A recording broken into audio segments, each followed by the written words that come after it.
Huang Po, read by Stephen Mitchell. All Buddhas and all ordinary beings are nothing but the one mind. This mind is beginningless and endless, unborn and indestructible. It has no color or shape, neither exists nor doesn't exist, isn't old or new, long or short, large or small, since it transcends all measures, limits, names, and comparisons. It is what you see in front of you. Start to think about it, and immediately you are mistaken. It is like the boundless void, which can't be fathomed or measured.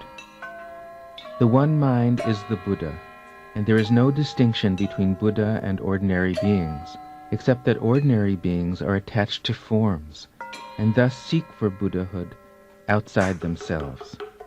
By this very seeking, they lose it, since they are using Buddha to seek for Buddha, using mind to seek for mind.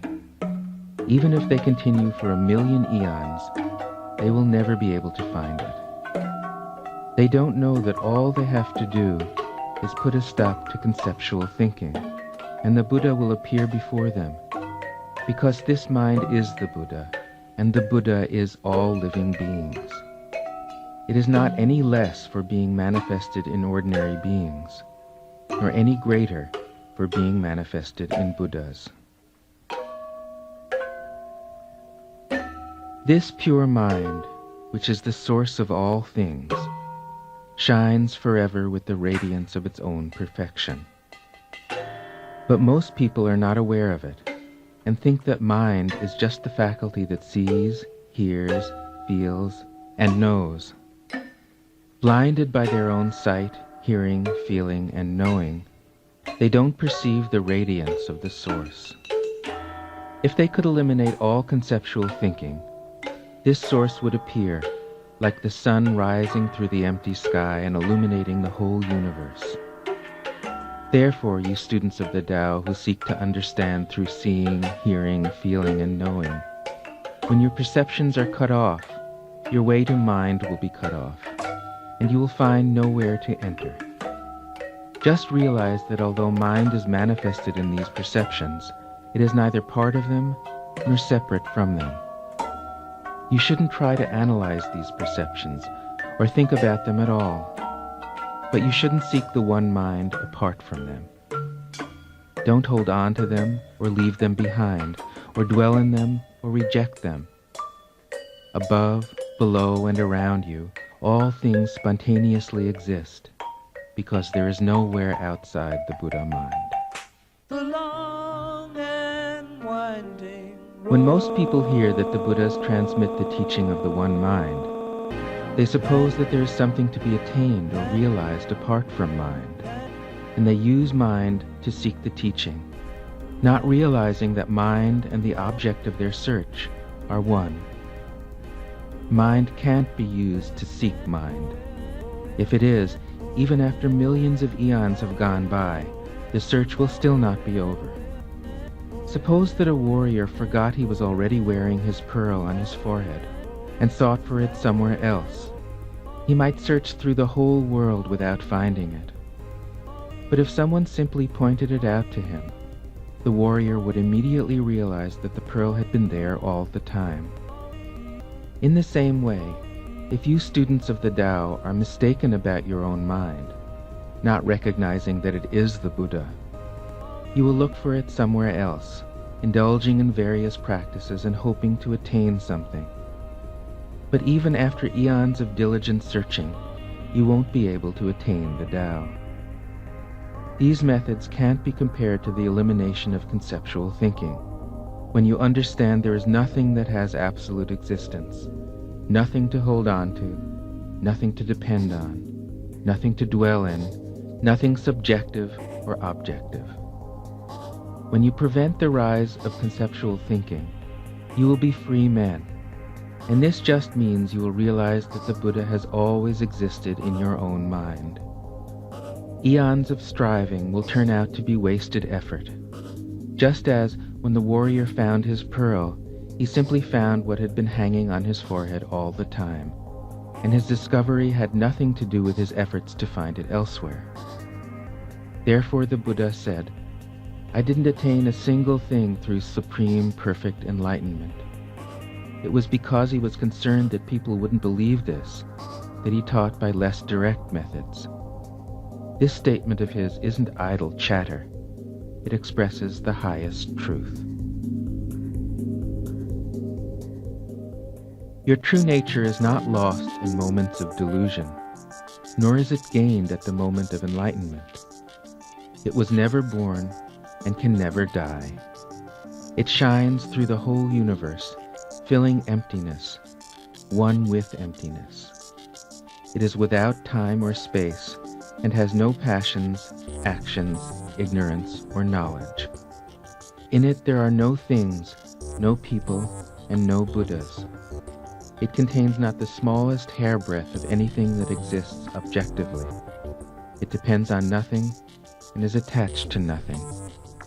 It is all-pervading, radiant beauty, absolute reality, self-existent and uncreated. How then can you doubt that the Buddha has no mouth to speak with and nothing to teach, or that the truth is learned without learning? For who is there to learn? It is a jewel beyond all price. When a thought suddenly flashes in your mind, and you recognize its illusory nature, then you can enter into the state of all the Buddhas of the past. Not that the Buddhas of the past really exist, or that the Buddhas of the future have not yet come into existence. Above all, don't wish to become a future Buddha. Your only concern should be, as thought follows thought, to avoid clinging to any of them. Nor should you wish to be a Buddha right now. If a Buddha arises, cut him off instantly. Don't cling to him for even a single moment, because 1,000 locks couldn't shut him in, nor 100,000 feet of rope bind him. I will now explain how to free yourselves of that Buddha. Consider the sunlight. You may say that it is near, yet if you pursue it from world to world, you will never catch it. You may say that it is far, yet you can see it right before your eyes. Chase it, and it always eludes you. Run from it, and it is always there. From this example you can understand how it is with the true nature of all things, and from now on there will be no need to grieve or worry about such things. Now, please don't think that when I said you should cut off the Buddha, I was being profane, or that when I compared him to the sunlight, I was being pious. In Zen, we don't admit either the profanity of the first or the piety of the second. Nor do we think that the first is Buddha-like and the second ignorant. The entire visible universe is the Buddha. So are all sounds. Hold fast to one principle, and all the others are identical. On seeing one thing, you see all things. On perceiving any individual's mind, you perceive all mind. Glimpse one truth, and all truth is present in your vision, for there is nowhere at all which is devoid of the truth. When you see a grain of sand, you see all possible worlds, with all their vast rivers and mountains. When you see a drop of water, you see the nature of all the waters of the universe. Furthermore, in thus contemplating the totality of phenomena, you are contemplating the totality of mind. All these phenomena are intrinsically empty, yet this mind they are identical with is not mere nothingness. It does exist, but in a way too marvelous for us to comprehend. It is an existence that is beyond existence, a non-existence that is nevertheless existence. Thus we can encompass all possible worlds, numberless as grains of sand, with our one mind.